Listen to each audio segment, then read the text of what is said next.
Welcome to Full Prefrontal, the show that exposes the mysteries of executive functions. This show is a collection of conversations about the role of the prefrontal cortex, which impacts your focus, planning, problem-solving, emotional balance, and independence. These conversations will introduce mental tools that will empower you to shift your mindset for a successful life. And now, here's your host, Suniya S.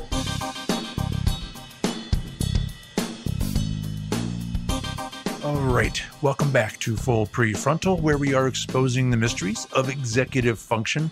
I am here again with our host, Suniya S. Good morning, my friend. We had the distinct pleasure of chatting with our next guest last week, and I'm so looking forward to your follow-up conversation today. Yes, indeed. We have done this before, but lately we were having our guest once and one interview, but this conversation just turned out to be so exceptional in terms of the scope and the depth that we need to touch upon that she graciously has accepted. That is Dr. Suniya Luthar. So before we get started with the conversation, I was just thinking about Viviana Zelizer is a professor of sociology at Princeton University, and she wrote a remarkable book called The Priceless Child, The Changing Social Value of Children. It's a fascinating book, a little bit thick read, but I had enjoyed it. And it just reminded me, as we are talking about this, in this book, she describes that when children who were once worked as laborers and contributed to the economy were removed from that space, their value in the marketplace shifted radically and they became the focus of everybody's attention. And she coined this phrase, which is brilliant, which says economically useless, but emotionally priceless, which captures this phenomenon really well. And now, almost close to 100 years, when that began to happen in American economy, particularly, this economically useless, emotionally fragile, and priceless only up to a point until their achievement is put to test, is what today's conversation is. So the reason to have Dr. Luthar back to continue our conversation is last time we ended up with this idea that the current student growing up in affluence is enduring a lot of pressure from parents, schools, coaches, peers, eventually from self. This high pressure to take the most challenging classes, to do activities that express their par excellence, to pad up their resume, achieve highest grades, and eventually, ultimately, to get admitted into best colleges, which seems to be the MO of most parents, which results in this kind of pressure. But the question really we didn't get into was, what is the role of schools and what roles and responsibilities they have in this growing epidemic of social, emotional, and behavioral disturbances that a lot of students are experiencing? And that's why we are having Dr. Suniya Luthar. She's a Foundation Professor of Psychology at Arizona State University and Professor Emerita Columbia University's Teachers College. Her research has involved understanding pathways to resilience in diverse population and developing interventions to address these. A mother of two grown children herself, as she mentioned to us last time, her recent scientific study focus has been on motherhood. Studies aim to illuminate what best helps women negotiate the challenges of this life-transforming role and to apply these insights into interventions toward fostering their resilience. So, Dr. Luthar, welcome to the podcast again. Thank you so much. Thank you for having me. So let's start by understanding the school culture and school performance. How do you define high-achieving schools? So high-achieving schools are those with good standardized test scores, I'd say in the 75th, perhaps 75th percentile upwards, rich extracurricular offerings, a lot of honors and advanced academic offerings, and students headed to some of the most selective colleges and universities. So it's the kind of schools that white-collar professional or educated parents pretty much all aspire to have their children go to. Got it. So when you talk about this particular group, are they achieving so well because they have some special gifts or the way the programming is? What is making these schools attain this high success?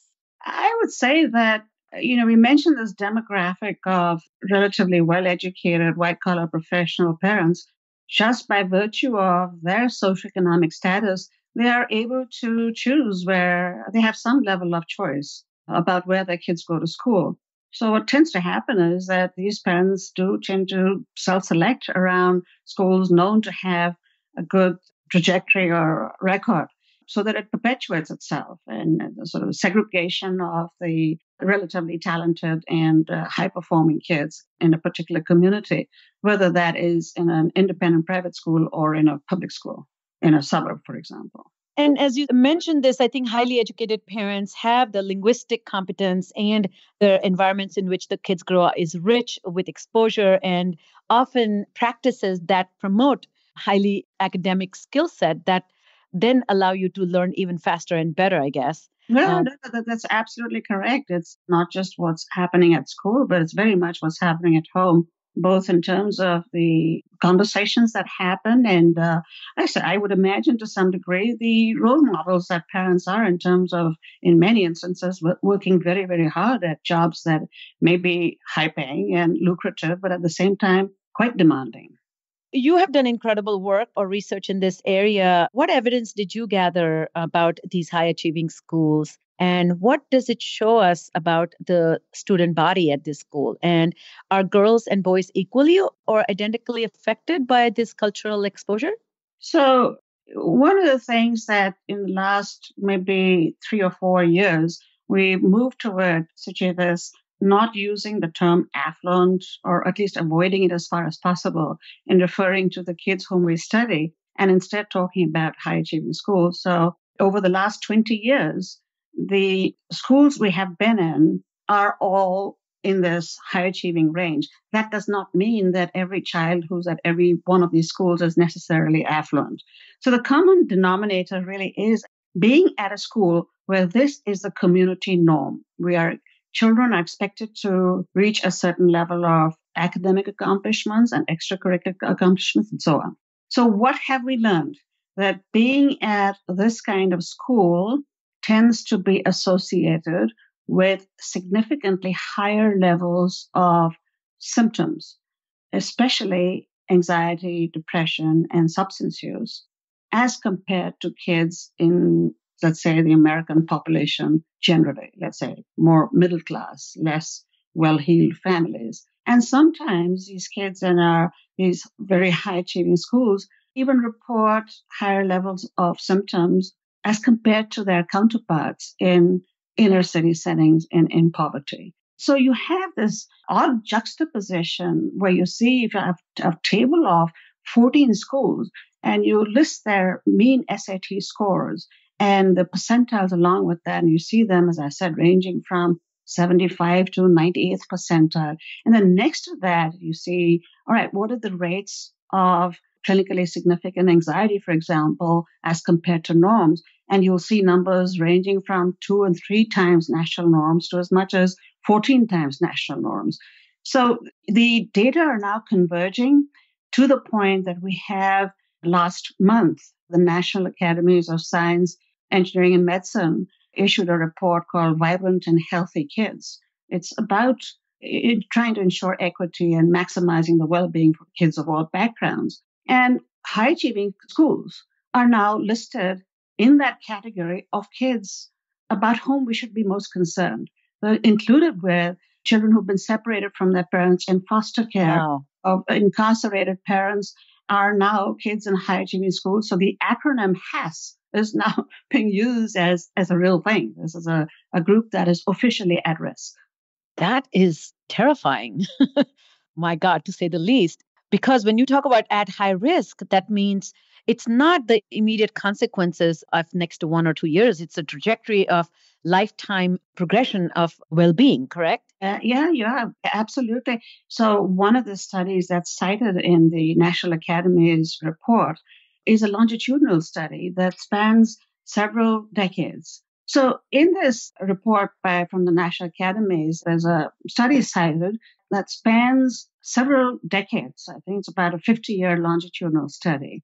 And the results of this study were that kids who were from high-achieving schools actually did more poorly many, many years, decades later, as compared to kids who were also affluent, but from middle-achieving schools.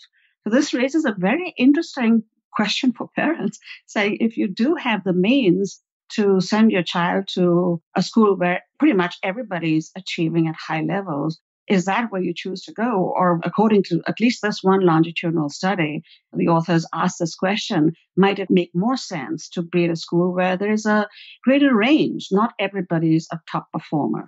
And if you stop and think about it, there is some logic to at least raising this question. The authors talk about, so why would this happen? Why would the high achieving schools, presage this kind of unhappiness or poorer performance? And the answer lies in social comparisons. So essentially what the kids are faced with is trying to be as good as or better than a group where everybody's outstanding, which naturally puts everybody in a state of some doubt of, well, how am I going to keep up with this race? As opposed to a setting where some are outstanding, some are, middling, and some are not so great on X or Y front. And it's okay. There's room for everybody here.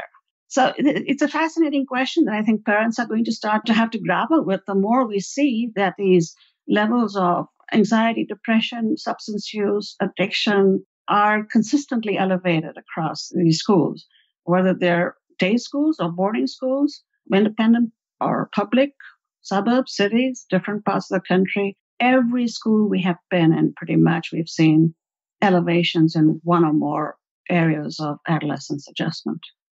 This is so fascinating to me. And thank you for doing this kind of work, because all our lives we are striving to offer our children the best opportunities. And any parent and every parent will agree with that statement, right? Mm-hmm. And then when we talk about this particular group who has now taken this job so seriously that the opportunities they consider are really important and critical for the future are really the reason that can create such personal well-being crisis. Do you mind commenting a little bit? You hit upon this, which social comparison is at the heart of it. But why only these types of social emotional problems? They're only specifically narrowed down with anxiety, depression, and substance abuse. It doesn't talk about other type of mental disturbances. Any wisdom, any observations about that? Actually, there are other types as well, Sucheva. There are delinquency, rule breaking, cheating. These are also areas in which our kids, and I use that term as advisedly, because these are the kinds of schools that certainly my children went to, and I imagine yours would. So it is not restricted just to anxiety. These are the areas, anxiety, depression, because these are most directly linked to feeling a sense of stress and pressure all the time. But this pressure and stress also sometimes comes out in acting out behaviors, and and we work hard, we play hard, and that's the ecstasy and the molly, in addition to binge drinking and smoking weed and vaping. So it really does span the gamut. I use those as examples, but it really does span the gamut, the kinds of areas of disturbance in which our children are vulnerable. So when did this really become such a problem for all of us? When did culture become this way? Do you have any theory about its relationship to capitalism? Yes, so capitalism may be one thing, Sucheta, but two things have happened in the last 20 years, which is we started this work in the late 1990s and have just seen this problem escalate. If anything, it's not getting better in terms of rates of problems. So two things have happened. Probably the biggest one is social media and Snapchat and Facebook. So that makes the opportunities to compare yourself with others is pretty much nonstop, right? And the second thing is globalization, which has resulted again in more competition for positions, for jobs than used to be the case. And even if you look at something like college applications, they've skyrocketed, the numbers to the most competitive schools, as compared to when certainly I applied to graduate school. So the competition is truly that much higher. Maintaining your parents' standard of living is, in fact, going to be a lot more difficult for children in this generation than it was for us. So the reality is, between social media, globalization, and what people call the squeeze of the middle class, I think parents, and therefore children, and therefore parents, families are experiencing this sense of great worry, sometimes panic. Unless you're at that very top level, you're somehow going to be left behind. So capitalism in terms of consumerism, like, why do you want this wealth? Why do you want this position and power? why do parents want their child to go to the best schools, which last time we talked about is to get the best jobs. Mhm. But eventually, isn't that because the best job will give you the most financial freedom to choose to do whatever you want? Once again, an interesting question. You see, you and I might think of it as you have enough money, but when you talk to young people these days, or even, parents, the notion of what is enough is very much in question. I will talk to my students and say, unless I get to X and Y, which is pretty much the top ranks of making money, I'm not sure I'll be able to support a family. I'll give you an example. Someone said to me that if I were working as a school teacher, I don't know that I could live in this neighborhood and send my kids to college, whatever college. So Gotcha. this mindset now, it's not about being rich. It's really about saying that if I want to have a good middle class lifestyle, good health insurance, send my kids to college, we're going to need 2 salaries and they have to be pretty high paying. Otherwise, this is not going to happen. Now, I don't know the degree to which this is actually true, but what I can tell you is, especially among college educated parents, parents who want their kids to go to college, this is a mindset that unless you get into these more selective places, this is not going to happen. So just like we used to say that, you need a college degree to get a high school degree is not going to be enough to Gotcha. sort of make it in life. The stakes have gone up. The standards have That gone up. that makes complete sense. It's such a complicated matter, but you really brought this big picture into focus. Your idea of the globalization also adding some crisis there. It reminded me of Jonathan Friedman's book, The World is Flat, where he says, when I was growing up, my mother used to say, eat your broccoli, otherwise a child in Africa is going hungry. But he said, now I say to my children, do your homework. A kid in India will take your job, That's true. And here we had two Indians talking to each other. Exactly. No, you're absolutely right. Thank you for zooming in to discuss that because coming up from India, I was really concerned about this sense of satisfaction. And it was hilarious. I recently saw this Netflix documentary. It's called Happiness. And then they interviewed this young man on the streets of New York City. And they were asked, what are you looking for in life? And he says, happiness. And right followed by that, he said, and lots of money. Yeah. So, yes, I think you're right. I think it's not clear as to what will really be adequate to survive. Yeah. It's not even people are trying to live a very lavish life. That makes complete sense. There's a related thing that comes to mind as you're speaking, Suchita, which is that all parents want the best they can possibly provide for their kids. Is that a fair statement? We all want to do the best we can. Absolutely. So now for those of us who've had the very good fortune of having good educations, I mean, I was very fortunate to go to Yale University. I had a wonderful mentor, Edward Ziegler, that I learned skills that I would not have got had I remained where I was. So there is an understandable, I believe, desire among parents to say, at the very least, I would love if my children could have the kind of educational opportunities that I did. So it's not all about money necessarily. There's also, I think, as I said, a very reasonable and understandable desire. It's not excessive necessarily. There's a hope, but it's not a bad thing necessarily, I guess is what I'm saying. Yes. So then what are the challenges of children growing up in lower socioeconomic strata? And are their struggles more, bigger, equal, different? So kids in lower socioeconomic strata in poverty, in conditions of relative poverty, obviously for them the whole issue of just plain survival is large, whether it's because of violence on the streets or lack of healthcare or adequate housing. So just physical survival is such a huge thing. Getting into a community college or a local college or finishing high school, the level of panic around that, I think, may be a little less. In fact, and there's a lot of research that has suggested that sometimes kids in these inner city settings believe that what they're learning in school may not affect their overall life trajectories, may not be the ticket to doing well in life because of many other things like oppression and discrimination, what have you. So there are the very real challenges on that end of the socioeconomic spectrum, which is about survival. And interestingly, when you come up to the opposite end, the feelings are again around akin to survival of the fittest, where kids who are in the same class are looking at each other and saying, well, there's only one or two or three of us that's going to make it in X or Y college. Which one of us is it going to be? Who's going to be in it? Yeah.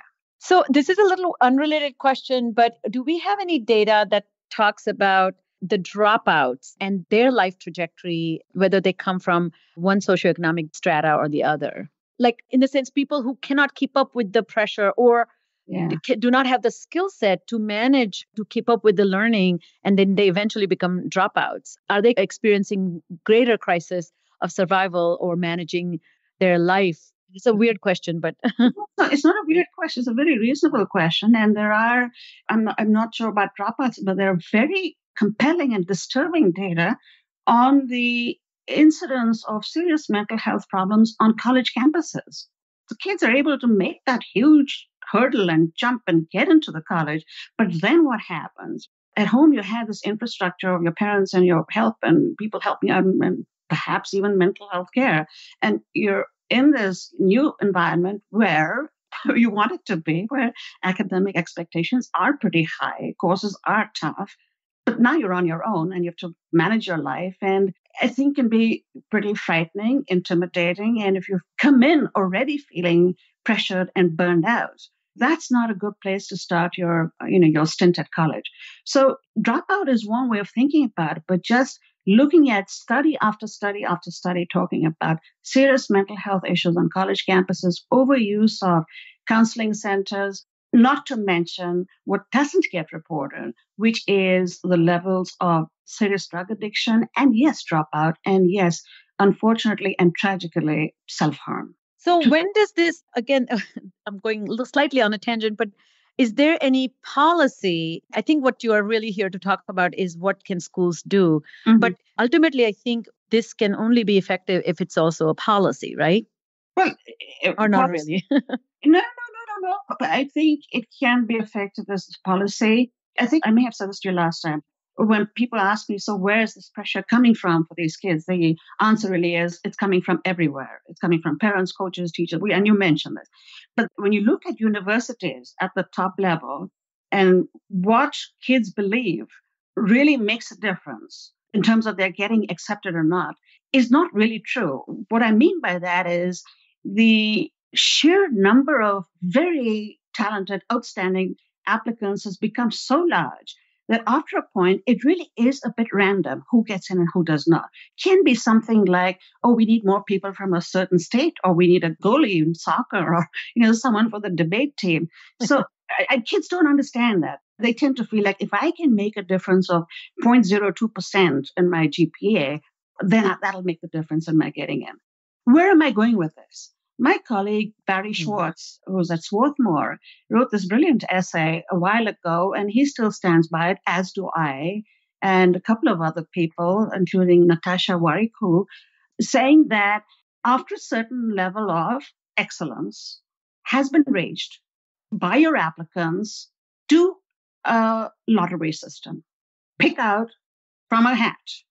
So what you're saying is essentially what actually tends to happen in most admissions committees where you have about 15 to 20 to 30 times the number of applications, of good applications, right? So if you say, take a cutoff, say we want the top 5%, and from that you pick, and let it be known that we're all at universities, we're all doing this lottery. If everybody did that, then I think kids would feel a lot less pressured and a lot less pushed to do that constant striving to make that 0.02%, whether it's in a particular course or in the next extracurricular activity.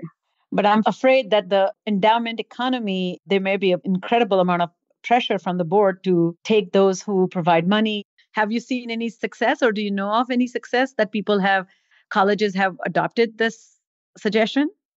No, unfortunately, we've put it forth more than once. But the truth of the matter is, until we as a society become aware of the extent and degree to which this is taking a toll on our kids, if the adults don't get it, the universities are not going to change. The impetus is not there. Stated differently, the more data we accumulate in these schools about these kids and about the very frightening levels of serious problems among them, parents, I do believe, are beginning to say, we would rather focus on being at a school, at least at the K through 12 level, where there's a real investment in the psychosocial well-being of kids, not just checking the box, but real investment in that on top of, in addition to the very high academic and extracurricular standards. So it may not have started happening at the university level, probably has not.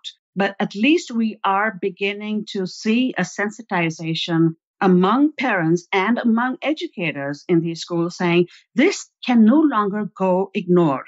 Responsibly, we need to pay attention as much to how our kids are doing on these dimensions of anxiety, depression, substance use, rule breaking, and feelings of belongingness at school. We have to pay attention to that. And there are parents who are, as I said, it's very encouraging and say, yeah, if it's, one outstanding academic record versus a very promising, but not quite as outstanding, but they do have this attention to the whole child. Guess what? We're going to go to the whole child perspective. Got it. Wow. so much work lies ahead of us. But at least you have set the stage with your research. So that's a great start.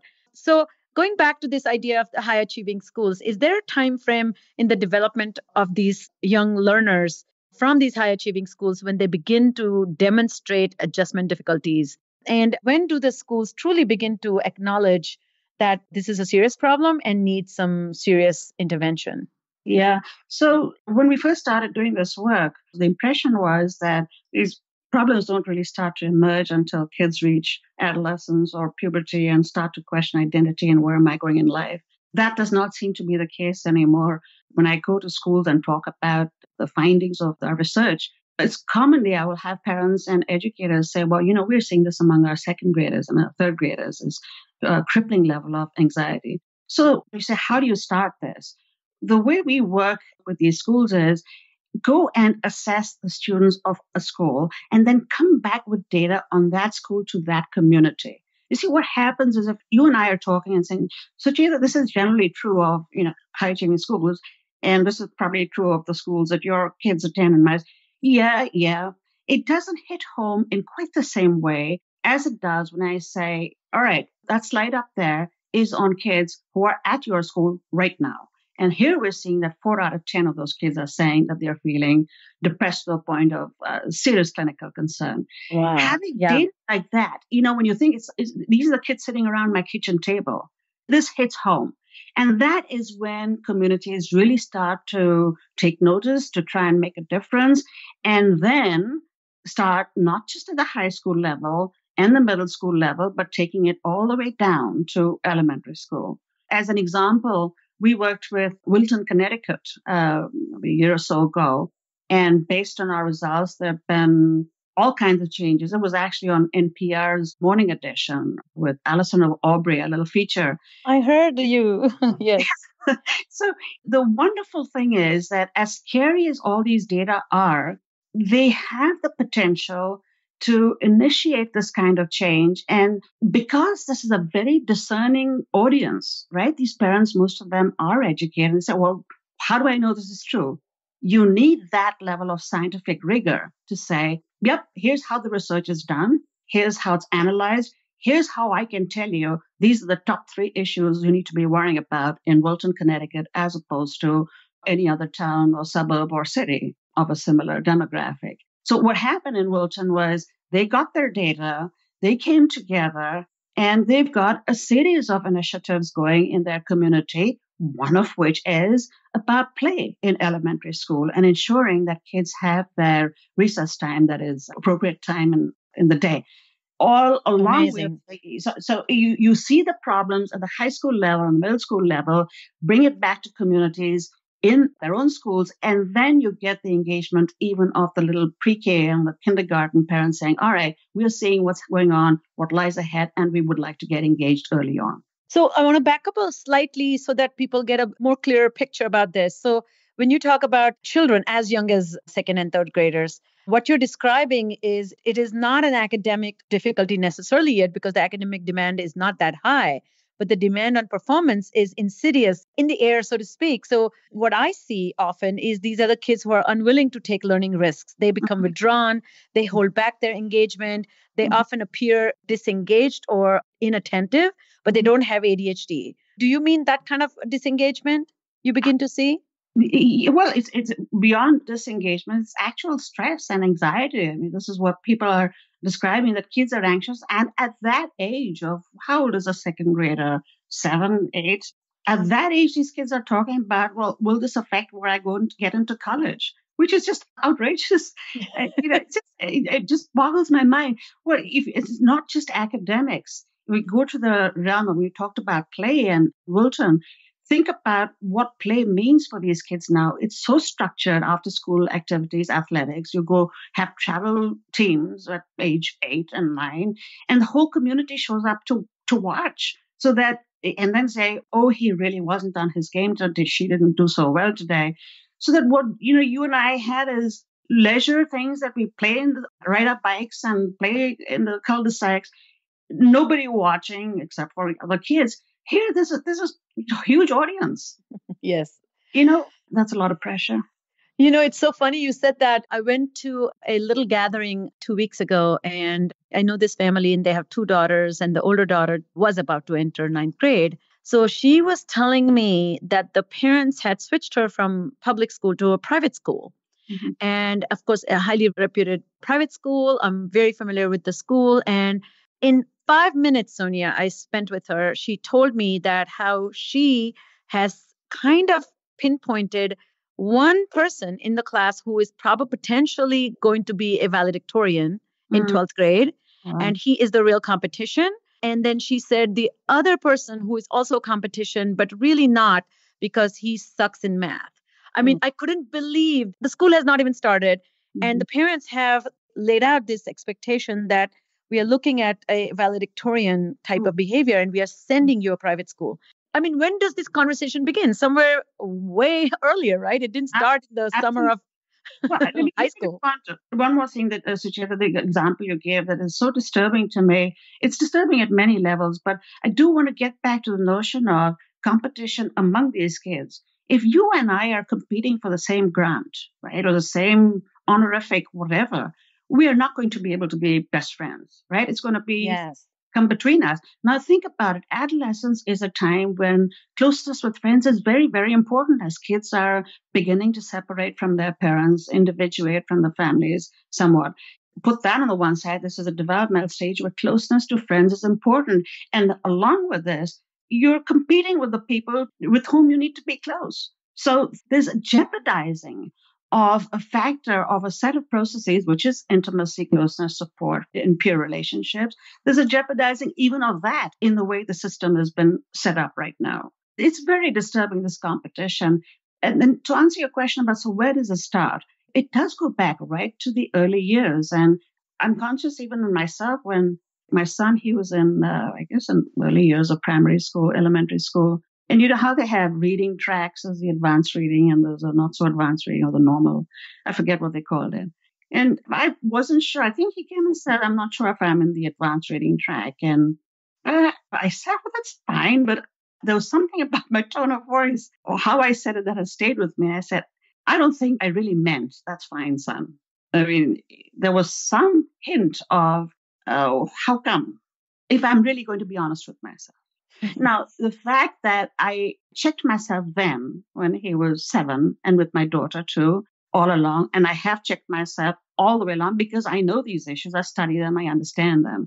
I think to the degree that we can be in touch with this and be watchful for what messages we are conveying to our kids, subtly and directly, that can go a long way, especially when you start early on, saying, no, you know what? High expectations are good. High standards are good. High aspirations are good. But know when to back off. Know when that is morphing into a feeling of pressure that is unsustainable, that your child cannot live with. And above all, know your child must know that he or she is loved for the person. Yes. Not for the splendor of their accomplishments. That, above all, we need to be inculcating in our children all the way along. So being a valedictorian, great son, great, my daughter, my love, if that happens, I'm so happy for you. I'm so proud of you. But it's you that I love. It's you that I love. I love it. I hope you write a book about that. I know you have written a textbook, which I have, and I am waiting for Who's Your Mother's Mommy? I'm waiting for that book. That's coming, right? Soon? Yeah, it's sort of beginning in the works. Yeah. Please, but you need to really write a book for serious considerations about education. What are you calling education and what are you really preparing when you send your children to school? I think this message, oh, it's so serious. And I know your plate is full, but I'm hoping you'll get to it. Again, people's attention span is so short that they kind of understand, but they don't want to dive deep because it's painful, but So, also yeah, requires a lot of reflection. you're right. You're right, Suchita. I mean, one way of doing it is, writing a book, which I hope I will get to. But the other way of doing it, which is something that I'm very much entrenched in, is continuing the work collaboratively with these schools. So, for example, the National Association of Independent Schools, last year we had a collaborative project with them where they subsidized 8 private schools essentially to do the survey with us. And basically, when I went back and presented the data and identified the areas of more trouble and where they were doing well, and above all, the top 3 areas and parent-child relationships, peer relationships, school climate, where each school individually would need to pay attention.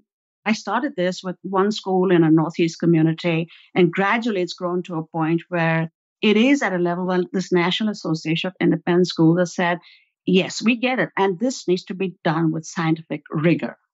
So So do talk, can you track back a little bit and tell everybody about the surveys that you have created and your foundation as well? And how is it delivered and how is it conducted? So we have what's called a high achieving school survey. It's basically a survey that is based on 25 years of research that I mentioned before, that I started and have continued over the years. What we do is there's a core set of questions about areas of adjustment and mental health and well-being. There's a well-being index.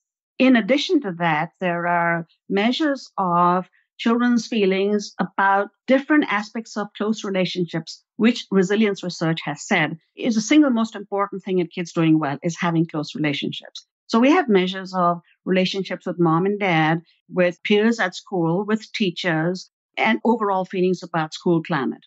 Then what we do, Sucheta, is we have those data and we analyze them, what's called regressions, to pinpoint within each of these the top 1 or 2 things.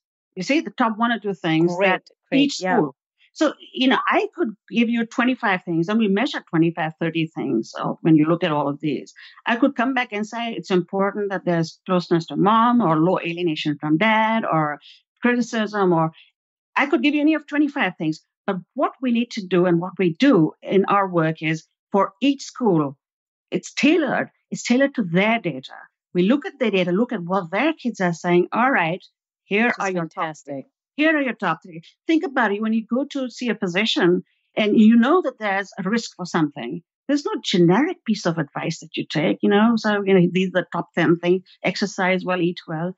You want something more focused and pinpointed. And that's what we do with our survey. It's at AuthenticConnectionsGroups.org. And there's a page there called the High Achieving School Survey that describes how we do this and communicate it in a very user-friendly way to the school. So there's a dashboard where they can basically click and point and see, is it the 9th graders who are particularly troubled, or even 9th grade girls, or is it the foreign students who are in the 11th grade? To that level of specificity, they're able to see based on the data. These are the subgroups about whom we should be the most concerned, that we should be the most attentive. And these are the issues. And guess what? They're all changeable. It doesn't help to tell you, well, X and Y thing that is out of your control. So, for example, discrimination in society these are things that are aspects of parent-child relationships, peer relationships, school, that are under the potential control, or at least can be moved by school administrators and parent communities working together. Fabulous. So that brings us to the end question, which is, you just kind of touched upon these interventions, which are tailored and personalized based on the entire school as an entity and how it behaves and how safe or secure or ready to learn the children feel in this context. What you are suggesting is the problem is certainly complex, but one needs a dual approach. One needs to work on reducing the pressure without lowering expectations. And sounds like second thing is to heighten, which you talked last time, is connectivity, which is social emotional connection that one feels, which elevates well-being. Mhm. right? So Yes. can you just take these 3 points that you talked about and give us some how to about that, like overall feeling about the school climate, parent-child relationship, and the peer relationship is the third one, right? Yeah, yeah. So I'd say the first thing is to get a health check, get an assessment of well-being, number one. So you see how you're doing. That then points to areas within which your particular school might, as I said, have to pay more attention. And the one central message, whether it's peers or teachers or parents associated, this aphorism, bad is stronger than good. In other words, in general, what you want to ensure is that kids are not feeling alienated, criticized, left out, rejected by any of these significant people in their lives to the degree possible, minimize the bad in these relationships and bolster the good. Beyond that, as I said, the data guide us and say in one school, it's parent community involvement. In another, it's issue of envy. Use the data to tailor these interventions more precisely to the individual school communities. Got it. So this idea that bad is stronger than good, that means children who don't feel that they have this sense of connection are likely to do worse than those who do feel connected, Well, right? it was I'm saying that if I say unkind words to you, the power of those unkind negative words, harsh words, tends to be stronger on your well-being than the power of good words. Got it. Got So it. things like feeling rejected or people are bullying you or mom is mean to you or teachers are unkind. These are things unkindness needs to be minimized at all costs, at all levels. That's what I'm trying to say. And Got it. beyond Got it. minimizing unkindness, of course, try and build up positive, supportive, loving, authentic relationships. The kids with each other, the kids with the grown-ups, and critically, the adults with each other. So, do you have any specific observation about a method or program how to get people to minimize their unkindness? Because unkindness is, as you said, the nasty outcome of competing Yes. with those that you are with Mhm. and you are learning together, but you happen to compete with Yes, them. there needs to be an impetus to even open this conversation up, right? And what I have found oftentimes when we're presenting these data, just seeing how disturbing the data are about your own community allows people, grown-ups, to have these conversations. As an example, one of the last schools I was at, when I was talking to the leaders of the community, which included administrators and school health, the community health providers, and so on, and town people and council people, and so on, there were things that had gone on amongst them that were unkind, but were not acknowledged. And having this conversation brought it all out in the open. So, all right, there's too much at stake here. Look at how much our kids are hurting. These data allowed for that conversation to be open, and it has progressed to some degree. Is it hard? Yes. It's like divorce is hard. When families fight, it's hard. But if kids are feeling that they're caught up in this level of tension where communities, parents and teachers and educators are at odds with each other, that is very destructive. And once again, having the data has helped enormously in several places, just opening up areas of profound tension that the kids are feeling among adults in their communities. Wow. And I wonder, how much of that is also seen on the sports at school, like on the playground or where the coaches are running their business. There's a lot of belief that, pull yourself by the bootstraps, we won't be tolerating mediocre performance. So sometimes harsh language is used. And that creates a culture of highly demanding, non transparent about your emotions. Do you see that? You address them as well? Absolutely. And in fact, this is another very good example of a private school where the school head's daughter was on this basketball team, and the coach was one of those in your face yelling to the point of humiliating the girls when they didn't do whatever was required or expected. Now, the head of the school was in an awkward position, as she said, felt awkward about confronting the coach and saying, look, could you tone it down? Because she was the boss of the coach, which is also transparent. So, on the one hand, I can understand the reluctance to say anything publicly. On the other hand, when we talked about it some more, I said, well, you realize what's happening. All these parents are saying, but the head of school is sitting here and she's letting this go by, so it must be okay. Suniya, you're incredible. Do you have any comments as we close our interview? I think you have really given us a great framework, but also solutions that work. And everything that you're talking about is backed by research, which is very assuring because we know it's replicable and it has validity. So any closing thoughts? Yeah, my closing thoughts are, let us look at this very seriously. This is a generation of kids that is hurting very profoundly. Paradoxically, those who seem to, quote, have it all are now in a group that are most at risk. Let us take a look at this. Let us assess our schools. Let us come together in collaborative ways, supportive ways, in facing these very difficult realities. We can make a difference. We've seen it happen. We can make a difference. Let's do it. Thank you for being at heart a psychologist and ending with kindness and always a message of hope. So thank you, Suniya, for coming back and really bestowing this wisdom upon us. And I look forward to your book. And I am going to send a lot of links here so people can explore particularly your nonprofit work and resources you have created for all of us. Thank you. I'm very grateful to have been on your show, Sucheta. Thank you so much. All right. Well, as we suspected, Sucheta, yet another great conversation with Suniya. It's unfortunately all the time we have for today. If you know of someone who might benefit from listening to today's conversation, we would be grateful if you would kindly forward it directly to them. So on behalf of our host, Sucheta Kamath, today's guest, Suniya Luthar, and all of us at Cerebral Matters, thanks for listening today, and we look forward to seeing you again right here next week on Full Prefrontal. Thank you for listening to Full Prefrontal, Exposing the Mysteries of Executive Functions. To contact our host, Sucheta Kamath, and learn more about her work on improving executive functions, visit her website at cerebralmatters.com. That's cerebralmatters.com. Tune in next week for the next informative episode of Full Prefrontal.